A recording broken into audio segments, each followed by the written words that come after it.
How to report someone's Facebook account. Hi everyone, welcome back to our channel. I am Bimal from How to Geek. In today's video, I'll simply show you how you can actually report someone else's Facebook account. So just make sure to watch the video till the end. Now what you have to do is open up Facebook, and let's say there is a specific person that has been harassing you, or maybe you have some kind of people or a fake account or anything else that you want to report a profile for.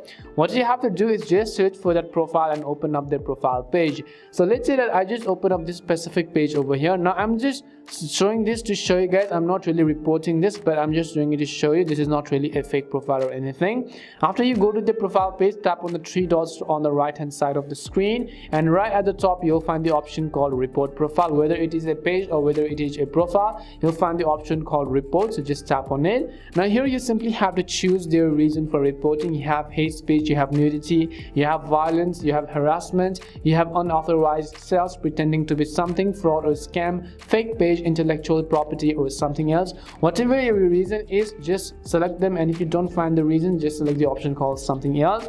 So if I select a random reason, here you can see you selected, and then just tap on the done button. Once you tap on the done button, the report is going to be sent to Facebook, and they're going to verify whether this account is actually what you're talking about, and if it matches that, Facebook will verify and then take necessary actions. That's all it takes to report someone on Facebook. We hope the video was really helpful, and if it did help you, then make sure to leave a like and subscribe to our channel. If you have got any more questions, feel free to leave them down. Thank you very much for watching, and see you soon in our next video.